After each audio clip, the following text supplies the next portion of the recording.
Hello दोस्तों, तो अब अपन क्या करेंगे। जैन 26 अटेम्प्ट की जो आरटीपी अपन डिस्कस कर रहे थे उसके रिमेनिंग क्वेश्चंस को यहाँ पे डिस्कस करने वाले हैं।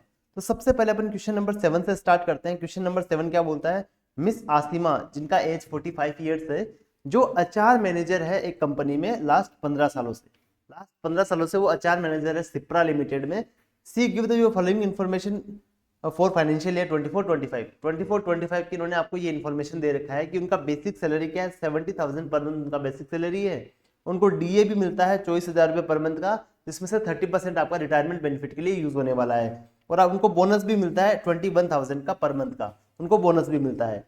और जो मिस आसिमा है वो कंट्रीब्यूट करती है 18% of basic salary as contribution to RPF. वो आरपीएफ में अपना 18% कंट्रीब्यूट भी करती है बेसिक सैलरी का। तो पता है अपन का जो एम्प्लॉय का कंट्रीब्यूशन होता है, अपने सैलरी एड में पढ़ा था, जो एम्प्लॉय का कंट्रीब्यूशन होता है आरपीएफ में, उसको अपन टोटली इग्नोर करते हैं और उसका एटीसी में अपन डिडक्शन लेते हैं।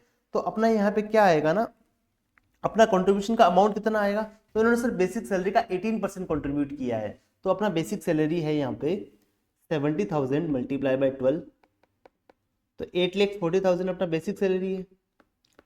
इसका अपने 18% क्या किया, कंट्रीब्यूट किया है। तो अपना कितना आएगा अमाउंट, अपना अमाउंट आएगा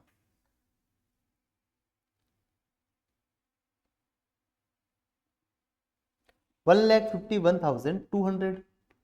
इतना इन्होंने इसको कंट्रीब्यूट किया है आरपीएफ में एम्प्लॉय ने। तो इसका अपन को एटीसी में रिडक्शन मिल जाएगा। बट आपको एटीसी में मैक्सिमम 1.5 लाख रुपए का रिडक्शन मिलेगा। तो एटीसी में आपको यहाँ पे 1.5 लाख का रिडक्शन मिल जाएगा। आई होप आपको यहाँ तक क्लियर है। फिर आगे लिखा है her employer contribute the same amount to her RPF balance. मतलब इसका एम्प्लॉयर भी इसके लिए सेम अमाउंट क्या करता है, आरपीएफ में कंट्रीब्यूट करता है। बट एम्प्लॉयर का जो कंट्रीब्यूशन होता है वो 12% ऑफ सैलरी तक ही एग्जेम्प्ट होता है, बाकी वाला एम्प्लॉय के हाथ में टैक्सेबल हो जाता है। तो यहाँ पे सैलरी का मीनिंग क्या लेते हैं, सैलरी का यहाँ पर मीनिंग लेते हैं basic salary plus DA in terms वाला प्लस टर्नओवर कमीशन। तो यहाँ पे टर्नओवर कमीशन तो दे नहीं रखा है, तो अपन क्या करेंगे, basic plus DA in terms को ऐड कर लेंगे। तो बेसिक अपना है 8,40,000, 8,40,000 प्लस डीए इन टर्म्स कितना रहेगा, 24,000 पर मंथ का मिलता है इनको। 24,000 इनको पर मंथ मिलता है, मल्टीप्लाई बाय 12 पूरे साल का आ जाएगा। पूरे साल का आएगा अपना 24,000 मल्टीप्लाई बाय 12 अपना आएगा 2,88,000। और 2,88,000 में से ओनली 30% आपका रिटायरमेंट बेनिफिट के लिए यूज होने वाला है। इसका अपन 30% भी निकाल लेंगे। तो अपना जो आएगा 86,400, इसमें ऐड कर देंगे 86,400 और दोनों का जो टोटल आएगा उसका 12% तक आप कंट्रीब्यूशन कर सकते हो, उतना आपके लिए एग्जेम्प्ट रहेगा। तो इसमें ऐड कर देंगे अपन 8,40,000 और यहाँ पे आएगा 9,26,400। इसका 12% कितना आएगा, इसका 12% आएगा 1,11,168। इतना अपने लिए एग्जेम्प्ट रहेगा। इससे ज्यादा जो भी उसने कंट्रीब्यूट किया है वो एम्प्लॉय के हाथ में टैक्सेबल हो जाएगा। तो कितना टैक्सेबल होगा, तो इसने कितना किया था कंट्रीब्यूशन, इसने किया था 1,51,200। इतना का इतना एम्प्लॉय ने भी किया होगा, उसमें से 1,11,000 अपना एग्जेम्प्ट हो जाएगा। तो अपना टैक्सेबल आएगा 40,032। टैक्सेबल अपना आएगा यहाँ पे 40,032 अपना यहाँ पे टैक्सेबल अमाउंट आ जाएगा। चलिए आगे क्या लिखा है, the company pays medical insurance premium of ₹20,000 to effect insurance on the health of Miss Asima. Miss Asima की हेल्थ का इंश्योरेंस करवाया है कंपनी ने, उसके लिए 20,000 उन्होंने प्रीमियम पे किया है। क्या ये भी टैक्सेबल होगा क्या सैलरी हेड में, आंसर इज नो, ये टैक्सेबल नहीं होगा, ये आपका एग्जेम्प्ट रहता है। ये अपने जब सैलरी हेड पढ़ा तब अपन ने यहाँ पे पढ़ा था। देखो कहाँ पढ़ा था अपन ने, अपन ने इसको कहाँ पढ़ा था, अपन ने इसको यहाँ पढ़ा था मेडिकल फैसिलिटी में। यहाँ पढ़ा था कि हेल्थ इंश्योरेंस अगर पे करती है कंपनी अपने एम्प्लॉयज के लिए तो वो एम्प्लॉयज के हाथ में टैक्सेबल नहीं होगा, वो एग्जेम्प्ट रहेगा। Following medical facility exempt from tax, ये एग्जेम्प्ट रहेगा यहाँ पे। चलिए तो ये एग्जेम्प्ट रहेगा, ये टैक्सेबल नहीं होगा। She receives arrears of salary of ₹3,35,000। The detail of arrears of salary are as follows. अब मेरी बात समझना, उसको पिछले सालों का सैलरी इस साल में मिला है 3,35,000 रुपए का। तो कौन कौन से साल का मिला है, एक 21-22 का मिला है, 22-23 का मिला है और 23-24 का मिला है। तो यहाँ पे अपन को दे रखा है कि 21-22 का उस टाइम पे इनकम कितना था और उस टाइम के लिए अभी एरियर्स कितना मिला है। मतलब जब आपने उस समय का रिटर्न भरा 21-22 का, तब आपने 9.5 लाख का इनकम बताया था और उस टाइम का आपको 1,20,000 का एरियर्स अभी मिला है। 22-23 के लिए आपने 10,90,000 का रिटर्न पहले भर चुके हो आप, और अभी आपको उसके लिए मिला है 1,10,000 एरियर्स आपको अभी रिसीव्ड हुआ है। और 23-24 में 12,10,000 का आप रिटर्न पहले ही फाइल कर चुके हो, और अभी आपको 1,05,000 उसका एरियर्स मिला है यहाँ पे। Compute the relief available under Section 89 and the tax payable for the assessment year 25-26, assuming that Ms. Athima exercised the option of shifting out of the default tax regime provided under Section 115 BAC। तो देखो मेरी बात समझना, आसिमा क्या करती है ना, normal provision से टैक्स पे करती है इस साल में, और आपको निकालना है कि आपको 25-26 में कितना टैक्स पे करना है एरियर्स पे और इस साल के इनकम पे मिलाकर आपको कितना टैक्स पे करना है और कितना आपको रिलीफ मिलेगा under section 89। For assessment year 22-23 and assessment year 24-25, Miss Asima has paid tax as per the section 115 BAC। मतलब इन 2 सालों के लिए उसने 115 BAC से टैक्स पे किया था, और 23-24 के लिए उसने क्या किया था, नॉर्मल प्रोविजन से टैक्स पे किया था, नॉर्मल प्रोविजन से उसने टैक्स पे किया था। अब रेट ऑफ टैक्स दे रखा है अपन को, the rate of tax under normal provision for the assessment year 22-23, 23-24 और 24-25 आज same as for the assessment year 25-26। मतलब जो अभी आपका नॉर्मल प्रोविजन और टैक्स रेट लगता है वो सेम आपका पिछले सालों के लिए भी सेम रहेगा, बट 115 BAC के लिए आपकी रेट्स चेंज हो जाती है, जो आपको यहाँ पे टेबल में दे रखी है कि आपका 22-23 का कितना टैक्स का रेट क्या था, 23-24 का क्या था, और 24-25 का आपका टैक्स का रेट यहाँ पे क्या रहने वाला है, ये आपको यहाँ पे दे रखा है। तो आपको 89 का रिलीफ निकालना है आपको। तो कैसे निकालोगे, अपने जब पढ़ा था तब अपने एक फॉर्मेट देखा था, अपन को उसी फॉर्मेट से क्वेश्चन को सोल्व करना है। देखो क्या लिखा है, सबसे पहले आप क्या करोगे, सबसे पहले आप कैलकुलेट करोगे टैक्स ऑन टोटल इनकम इस साल का, मतलब असेसमेंट ईयर 25-26 का आप टैक्स निकालोगे इंक्लूडिंग एरियर्स ऑफ सैलरी। मतलब इस साल का जो आपका टोटल इनकम आएगा उसमें एरियर्स ऑफ सैलरी का इनकम ऐड करके आप क्या करोगे, उस पर टैक्स निकालोगे। फिर आप क्या करोगे, इस साल का टैक्स निकालोगे एक्सक्लूडिंग एरियर्स ऑफ सैलरी, कि भाई इस साल में आपका कितना टैक्स आता अगर आपका एरियर्स आपको नहीं मिलता तो। फिर उन दोनों का आप डिफरेंस निकाल लोगे। फिर आप क्या करोगे, पिछले सालों में जो आपका पिछले साल का ना 21-22 का आपको सैलरी 9,50,000 दे रखा था, तो आप क्या करोगे 9,50,000 प्लस आपका एरियर्स ऑफ सैलरी उस साल का, दोनों को ऐड करके टैक्स निकालोगे। फिर उसको बिना ऐड किए मतलब 9.5 लाख पे आप टैक्स निकालोगे, उन दोनों का डिफरेंस निकालोगे। सेम आप तीनों सालों के लिए ऐसा करने वाले हो। फिर उन तीनों सालों के डिफरेंस को आप साथ में ऐड करके इस डिफरेंस में से ये वाला डिफरेंस आप लेस कर दोगे। उस जो आपने पहले इस साल का जो डिफरेंस निकाला 25-26 का, उसमें से पिछले सालों का जो डिफरेंस आएगा वो लेस कर दोगे। अब जो आपका अमाउंट आएगा वो आपका रिलीफ रहेगा अंडर सेक्शन 89। इसको अपन क्या करेंगे, फटाफट से आंसर से डिस्कस करेंगे, जिसकी वजह से आपका क्लियरिटी आ जाएगा। चलिए सबसे पहले अपन क्या करेंगे ना, इस साल का अपन इनकम निकालते हैं कितना रहेगा अपना। इस साल का अपना इनकम रहेगा, एक तो रहेगा 8,40,000 आपका बेसिक सैलरी, एक तो आपका रहेगा 8,40,000 आपका बेसिक सैलरी, प्लस आपका डी&एस अलाउंस जो आपको 24,000 पर मंथ का मिला था, ये पूरे साल का कितना होगा सर, 2,88,000 होगा। ये भी अपना सैलरी का पार्ट बन जाएगा। फिर आपको बोनस मिला 21,000 रुपये पर मंथ का, वो कितना रहेगा आपका सर, 21,000 पर मंथ का आपका बोनस है, तो वो आपका रहेगा 252। ठीक है, अब मेरी बात समझना, अब एक चीज और इसमें ऐड होगी। देखो ये तो ऐड होगा आरपीएफ का जो बैलेंस था, पता है आरपीएफ का बैलेंस ऐड होगा, जो एम्प्लॉयर ने कंट्रीब्यूट किया था, जो जितना एग्जेम्प्ट होना चाहिए था उतना तो एग्जेम्प्ट हो गया। तो ये ऊपर वाला अमाउंट है, ये क्या हो जाएगा अभी टैक्सेबल हो जाएगा, ये अभी क्या हो जाएगा टैक्सेबल हो जाएगा। तो ये भी अपन ऐड कर देंगे सैलरी में, 40,032 ये भी आपका सैलरी में ऐड हो गया। अभी हेल्थ इंश्योरेंस एग्जेम्प्ट है, तो अपना टोटल जो इनकम आएगा यहाँ पे, अपना जो टोटल इनकम आएगा वो कितना आएगा, फटाफट से कैलकुलेट करके बताइए। +288 प्लस 252 प्लस 40,32 14,20,032। अब मेरी बात समझना, अब यहाँ आपको एडिट्स ऑफ सैलरी भी मिला, ठीक है। तो ये अपन क्या करेंगे, एडिट्स को ऐड करेंगे यहाँ पे 3,35,000 को, ये एडिट्स को अपन ऐड कर दिया, तो अपना इनकम कितना आएगा, अपना इनकम आएगा 17,55,032। ये इतना अपना इनकम आने वाला है। अभी यहाँ पे अपन क्या करेंगे ना, सैलरी हेड में आपको 50,000 का यहाँ पे डिडक्शन मिल जाएगा, क्योंकि अपन नॉर्मल प्रोविजन से अपन टैक्स पे कर रहे हैं।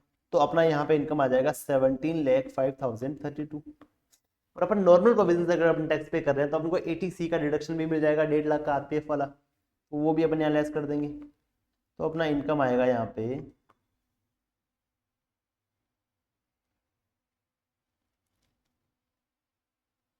15,55,032। यहाँ पे अपना ये टोटल इनकम यहाँ पे आने वाला है। आई होप आपको यहाँ तक क्लियर है। आई होप आपको यहाँ तक क्लियर है। चलिए ठीक है, अब अपन क्या करेंगे ना, अब टैक्स निकालेंगे 15,55,032 पे। इस पे अपन टैक्स निकालेंगे क्योंकि ये वाला जो अमाउंट है ये इंक्लूडिंग एरियर्स है। और सेकंड अपन टैक्स निकालेंगे, इसमें से अपन लेस कर देंगे 3,35,000। तो कितना आएगा, इसमें से अपन लेस कर देंगे 3,35,000, तो अपन 12,20,032 पे अपन टैक्स निकालेंगे।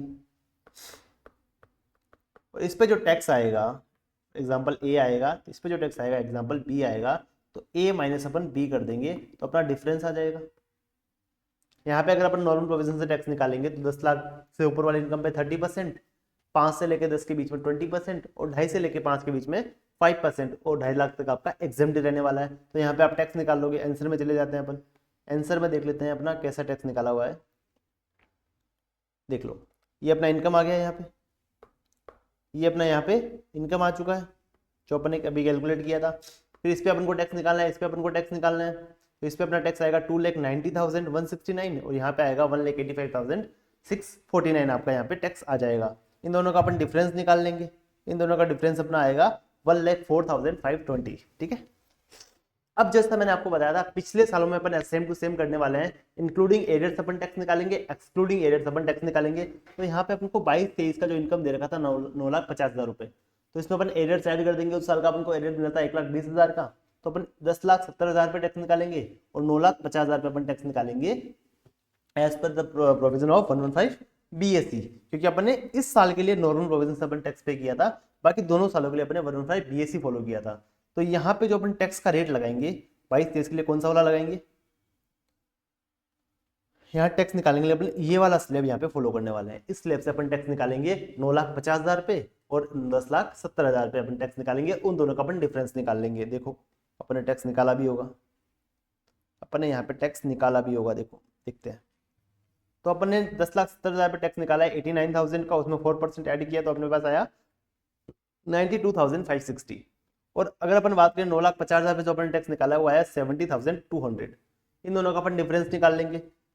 फिर अपना असेसमेंट ईयर 23-24, असेसमेंट ईयर 23-24 में अपन नॉर्मल प्रोविजन से अपन टैक्स निकालेंगे। तो पहले क्या करेंगे, 10,90,000 उस साल का इनकम था, उसमें अपन ऐड कर देंगे एरियर्स वाला, तो अपना टोटल टैक्सेबल सैलरी आ जाएगा 12 लाख और 10,90,000। इसमें अपन टैक्स निकालेंगे एज पर नॉर्मल प्रोविजन, मतलब 2.5 लाख तक कोई टैक्स नहीं है, 2.5 से लेकर 5 लाख तक 5% है, 5 से लेकर 10 लाख तक 20% है, और 10 लाख से ऊपर वाले इनकम पे आपका 30% का टैक्स का रेट रहने वाला है। इससे अपन यहाँ पे टैक्स निकाल देंगे। फिर इन दोनों का भी अपन डिफरेंस निकाल लेंगे। देखो यहाँ पे अपन ने डिफरेंस निकाला भी आगे, ये अपन ने क्या किया, तीनों का साथ में ऐड कर दिया, और यहाँ पे तीनों का विदाउट एरियर्स अपन ने ऐड करके इसमें से लेस कर दिया। फिर अपन 24-25 के लिए सेम करेंगे, नॉर्मल प्रोविजन से अपन टैक्स निकालेंगे। 24-25 का इनकम था 12,10,000 रुपए, एरियर्स मिला 1,05,000 का, तो अपन ऐड कर देंगे और उस पर अपन टैक्स निकालेंगे। उन दोनों का अपन क्या डिफरेंस निकाल लेंगे। तो अपन ने क्या किया ना, फिर अपन ने क्या किया,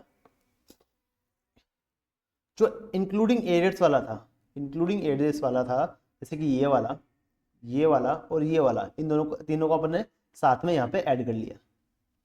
ठीक है, फिर एक्सक्लूडिंग एरियर्स वाला जो टैक्स था, ये वाला और ये वाला, इन दोनों को अपन ने साथ में यहाँ पे ऐड कर लिया, इसमें से अपन ने डिफरेंस निकाल लिया। अब मेरी बात समझना, अभी अगर इस साल में अपन, जिस साल में अभी अपन खड़े हैं 24-25 में, असेसमेंट ईयर 25-26 में, तो अगर यहाँ पे अगर अपन एरियर्स का अमाउंट पे करते हैं, एरियर्स पे अपन अगर टैक्स पे करते हैं, तो अपनी जो इनकम इंक्लूड हुई है एरियर्स की वजह से, उसकी वजह से अपन का 1,04,000 का टैक्स बढ़ जाता है। बट अगर अपन रिस्पेक्टिव ईयर्स में इस एरियर्स पे टैक्स पे कर देते तो अपन को 78,000 का ही टैक्स पे करना पड़ता, मतलब इतना ही अपना डिफरेंस आता। तो अभी अपन टैक्स पे कर रहे हैं, इसकी वजह से अपना 26,000 का टैक्स ज्यादा बन रहा है। तो गवर्नमेंट बोलती है हमको ये 26,000 रुपये नहीं चाहिए, एक काम करो ना, इस 26,000 को आप रिलीफ मान के हमारा डिडक्शन एग्जाम्पशन ले लो आप अंडर सेक्शन 89। तो अपन को 26,000 का क्या मिल जाएगा, यहाँ पे एग्जाम्पशन मिल जाएगा। और अभी अपन ने जो टैक्स निकाला था इंक्लूडिंग एरियर्स वाला, तो वो कितना आया था सर, 2,90,000 रुपये। इसमें से आप 26,000 रुपये कम कर दीजिए, बाकी वाला टैक्स हमको आप पे कर दीजिए, बाकी वाला टैक्स हमको आप पे कर दीजिए। यहाँ पे आपका क्वेश्चन नंबर 7 कंप्लीट हो जाता है। यहाँ पे आपका क्वेश्चन नंबर 7 कंप्लीट हो जाता है। बहुत ही अच्छा क्वेश्चन था रिलीफ पे, ये आपको करके जाना चाहिए एग्जाम के टाइम पे। चलिए क्वेश्चन नंबर 8 का बात करते हैं। क्वेश्चन नंबर 8 की बात करते हैं। ये आपका मोस्टली सेट ऑफ से रिलेटेड क्वेश्चन है। देखो क्या लिखा है। मिस्टर के is a 48 years old resident individual. The details of income earned for previous year 24-25 for diversified businesses and investment portfolios are as under. उनका इन्वेस्टमेंट है, उनसे उन्होंने जो कमाया है, उसने बिजनेस से जो कमाया है, अब उनको सारा इन्फॉर्मेशन यहाँ पे दे रखा है। उसके दो बिजनेस है, एक तो मैन्युफैक्चरिंग बिजनेस है, एक उसका स्पेकुलेटिव बिजनेस है। और मैन्युफैक्चरिंग बिजनेस से उसने 10 लाख का प्रॉफिट कमाया है। मैन्युफैक्चरिंग बिजनेस से उन्होंने 10 लाख का प्रॉफिट कमाया है और स्पेकुलेटिव बिजनेस से उनको 7 लाख का लॉस हुआ है। पता है स्पेकुलेटिव बिजनेस का लॉस ओनली स्पेकुलेटिव बिजनेस के इनकम से ही सेट ऑफ होता है, वो नॉर्मल बिजनेस के इनकम से सेट ऑफ नहीं होता है। अगर अपना आगे कहीं भी इंफॉर्मेशन में स्पेकुलेटिव बिजनेस का इनकम नहीं दे रखा है तो ये वाला लॉस आपका क्या होने वाला है, कैरी फॉरवर्ड ही होने वाला है। तो मैं क्या करूंगा ना, यहाँ पे दो कॉलम बना देता हूँ। यहाँ बनाता हूँ कैरी फॉरवर्ड का कॉलम, यहाँ पे अपन इनकम कंप्यूट करेंगे। यहाँ पे अपन इनकम कंप्यूट करेंगे। थोड़ा सा इसको मैं छोटा कर देता हूँ, दिखने में थोड़ा डरावना लग रहा है ना ये। चलिए यहाँ पे अपन इनकम का एक कॉलम बना देते हैं, ठीक है। नेक्स्ट, तो यहाँ पे अपन क्या करेंगे ना, ये 7 लाख रुपए अभी अपन क्या करेंगे, कैरी फॉरवर्ड में डाल देते हैं जब तक कि अपन को कोई इनकम नहीं मिलती है स्पेकुलेटिव की। और ये 10 लाख रुपए अपन टैक्सेबल इनकम में डाल देते हैं, ठीक है। आगे क्या लिखा है देखो। He incurred a loss of 2,15,000 from a let out property and also an income of rupees 50,000 from the activity of owning and maintaining of race horses. For earning this income, he incurred a expense of rupees 5,000. अब मेरी बात समझना, उसने 2,15,000 का house property head में loss किया है। तो पता है हाउस प्रॉपर्टी हेड का लॉस अदर हेड से सेट ऑफ हो सकता है up to the rupees of 2 lakh. तो अपन क्या करेंगे, 2,15,000 का जो लॉस है उसमें से 15,000 तो अपन कैरी फॉरवर्ड कर देंगे और 2 लाख के लॉस को अपन बिजनेस वाले इनकम से सेट ऑफ कर देंगे। और इसमें आगे लिखा है उसने 50,000 का activity of owning and maintaining of race forces से उसने 50,000 रुपए कमाया है। उस 50,000 को कमाने के लिए इसने 5,000 का एक्सपेंडिचर भी किया है, तो उसने 45,000 रुपए यहाँ पे उसने अर्न किए हैं। तो 45,000 रुपए आपका टैक्सेबल यहाँ पे हो जाएगा। चलिए, he has earned short term capital gain of rupees 50,000. उसको STCG हुआ है 50,000 रुपए का for equity share sold on 10th May 2024 on which STT was paid, उस पर उन्होंने STT पे किया है। And long term capital loss हुआ है उसको 75,000 का from other asset sold on 15th October 2024। अब मेरी बात समझना, पता है शॉर्ट टर्म कैपिटल लॉस हो तो अपन उसको लॉन्ग टर्म कैपिटल गेन से सेट ऑफ कर सकते हैं, बट अगर लॉन्ग टर्म कैपिटल लॉस हो तो उसको अपन शॉर्ट टर्म कैपिटल गेन से सेट ऑफ नहीं कर सकते। अगर लॉन्ग टर्म कैपिटल गेन के लॉस को अपन लॉन्ग टर्म कैपिटल गेन के इनकम से ही सेट ऑफ कर सकते हैं। तो ये क्या होगा ना, 75,000 का जो लॉस है, अगर आगे अपने इन्फॉर्मेशन में कभी भी लॉन्ग टर्म कैपिटल इनकम नहीं दे रखी है, गेन नहीं दे रखा है, तो ये आप कैरी फॉरवर्ड ही होने वाला है। तो इसको अपन यहाँ डाल देंगे और जो अपना शॉर्ट टर्म का गेन हुआ है उसको अपन क्या कर देंगे, यहाँ पे टैक्सेबल कर देंगे। चलिए नेक्स्ट, मिस्टर के टुक डाइवर्स फ्रॉम हिज वाइफ, अपनी वाइफ से क्या हो गया, अलग हो गया है अपनी वाइफ से in April 2024 and the custody of their minor son is given to Mrs K, मतलब उसकी वाइफ को उसके बच्चे की कस्टडी दे दी गई है। Following the divorce he transferred ownership of house property to his wife, अपनी वाइफ को क्या किया उसने, एक प्रॉपर्टी की ओनरशिप दे दी है। During this financial year the property generate rental income of rupees 5 lakh. अब मेरी बात समझना, जब हस्बैंड वाइफ साथ में रहते हैं और अगर हस्बैंड ने बिना कोई कंसिडरेशन लिए अगर अपनी वाइफ को कोई प्रॉपर्टी ट्रांसफर करता है तो वो प्रॉपर्टी का जो भी इनकम आता है वो हस्बैंड के हाथ में टैक्सेबल होता है। But in case of diverse के केस में क्या होता है ना, जो भी प्रॉपर्टी उसने ट्रांसफर करी है चाहे विदाउट कंसिडरेशन ही करी हो, वो इनकम उसकी वाइफ के हाथ में टैक्सेबल होने वाली है, वो हस्बैंड के हाथ में टैक्सेबल नहीं होती। तो ये 5 लाख रुपए मिस्टर के हाथ में टैक्सेबल नहीं होंगे। ठीक है, आगे क्या लिखा है, mister K deposit cash of rupees 50,000 every month in the bank account of his minor son, अपने बच्चे के अकाउंट में हर महीने वो 50,000 रुपए जमा करवाता है।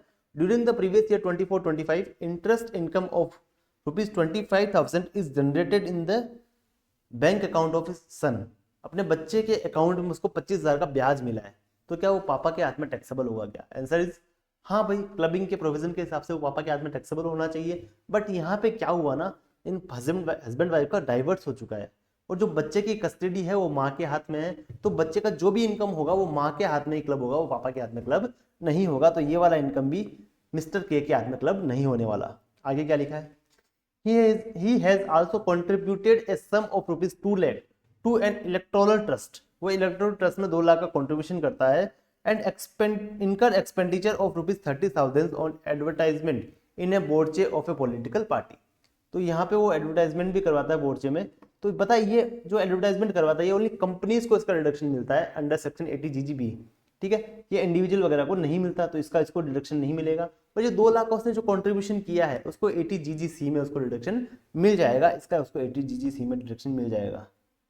तो यहाँ मैं लिखता हूँ 80 GGC में उसको डिडक्शन यहाँ पे मिल जाएगा। आगे देखो, he authored an investment portfolio book and received royalty income of ₹4,10,000 during the previous year 24-25 from a publisher in Germany. उसको 4,10,000 का रॉयल्टी इनकम मिला है। The royalty is calculated at 16% of book sale value. He incurred 60,000 as expenditure for earning this income.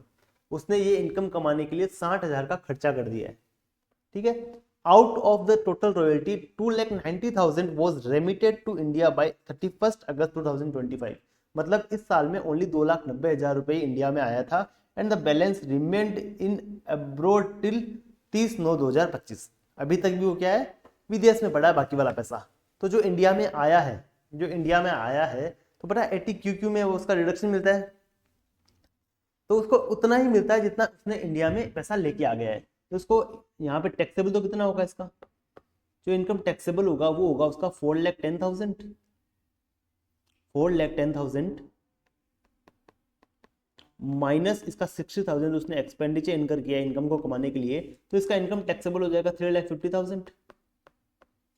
But उसको deduction कितना मिलेगा chapter 6 में, इसको deduction मिलेगा जितना पैसा इंडिया में आया है, यानी कि 2,90,000 माइनस 60,000 जो एक्सपेंडिचर पहले ही ये यहाँ पे डिडक्शन ले चुका है, उसको अपन लेस कर देंगे तो इसको रिडक्शन मिलेगा 2,30,000 का, यहाँ पे इसको रिडक्शन मिल जाएगा, ठीक है।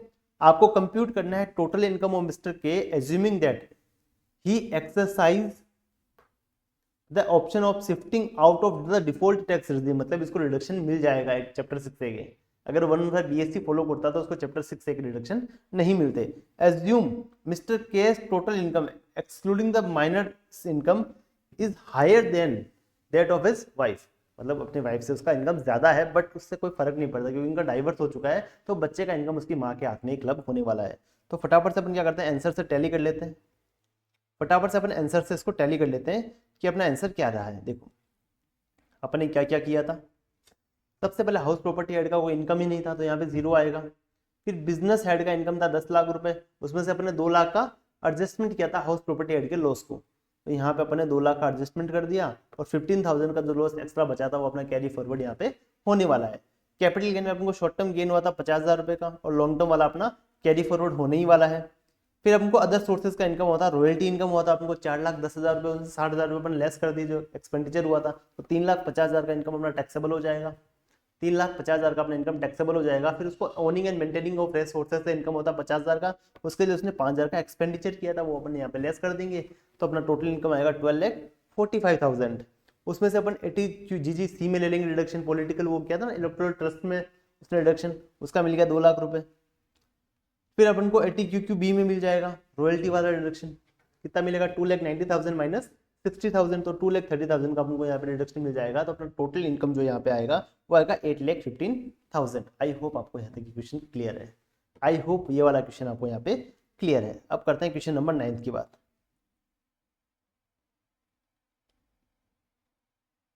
क्वेश्चन नंबर 9 की अपन यहाँ पे बात करते हैं। Examine the applicability and determine the amount of tax deducted at the source as per the Income Tax Act 1961 for the assessment year 25-26 in the following situation. ABC Limited having its registered office in Noida, उसका registered office का ABC Limited का नोएडा में है। Organized in annual company function at Gurgaon, वो मतलब अपनी company का annual function करती है गुड़गांव में। For this purpose, the company engaged Beta Private Limited to arrange road transport for its employees from Noida to Gurgaon and back, for which a payment of ₹25,000 has to be made. उसके लिए 25,000 रुपये उन्होंने पे किया। As per section 194C, अगर single contract 30,000 रुपये से ज्यादा है और पूरे साल का एग्रीगेट मिलाकर 1 लाख रुपए से ज्यादा है, तब आपको वहां पे TDS काटना रहता है। तो यहाँ तक अभी अपने TDS का लायबिलिटी नहीं आया। Further ABC Limited also entered into a separate contract with Beta Limited for providing catering service at their function for ₹90,000। अब मेरी बात समझना, ये दोनों मिला के पूरे साल में 1 लाख रुपए से ज्यादा हो रहा है कॉन्ट्रैक्ट, तो यहाँ पे उसको टीडीएस काटना रहेगा under section 194C at the rate of 2%। क्यों? कंपनी और फर्म के केस में आपको 2% का टीडीएस काटना पड़ता है और बीटा लिमिटेड अपनी कंपनी रहती है यहाँ पे, तो यहाँ पे आपका टोटल अमाउंट आएगा 1,15,000। इसका आपको 2% यहाँ पे 194C में टीडीएस आपको काटना रहेगा। चलिए, आई होप आपको यहाँ तक क्लियर है। Next, Vijay health solution limited, A third party administrator, make payment to various hospitals across India towards settling cashless medical insurance claim on behalf of insurance company.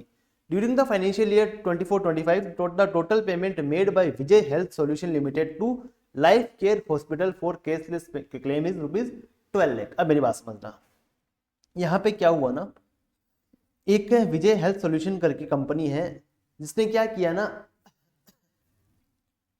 कि अपना जो इंश्योरेंस क्लेम होता है कंपनियों का, भाई किसी के हेल्थ इंश्योरेंस वगैरह है, जो डॉक्टर एडमिट है, तो उसने हॉस्पिटल से टाइप कर लिया कि हेल्थ इंश्योरेंस क्लेम आप हमसे सेटल करवा दोगे केसलेस, इसकी वजह से हमको ज़्यादा चक्कर नहीं काटने पड़ेंगे। उसके लिए उसने 12 लाख का क्या दिया है, उसने कमीशन दिया है, 12 लाख का उसने पेमेंट किया है इसके लिए। तो इसका कहाँ टीडीएस कटेगा? क्या सर कमीशन है 194H में कटेगा? क्या आंसर इज नो।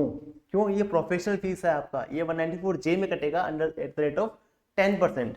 ये 194J में आपका टीडीएस कटेगा इसका at the rate of 10%। I hope आपको यहां तक क्लियर है, आई होप आपको यहां तक क्लियर है। एक बार आंसर से मैच कर लें अपन, एक बार आंसर से अपन मैच कर लें। तो पहले में अपन ने कहा था कि अपना 2% कटेगा टीडीएस, किस पे कटेगा? ये रहा 1,15,000 पे आपका 2% कटने वाला है, ठीक है। फिर अपन सेकंड वाला क्या था, 194J में एट द रेट ऑफ 10% आपका टीडीएस कटेगा, यानी कि 12 लाख का 10% 1,20,000 का आपका यहाँ पे टीडीएस कटने वाला है। आई होप आपको यहाँ तक क्लियर है, आई होप आपको यहाँ तक क्लियर है।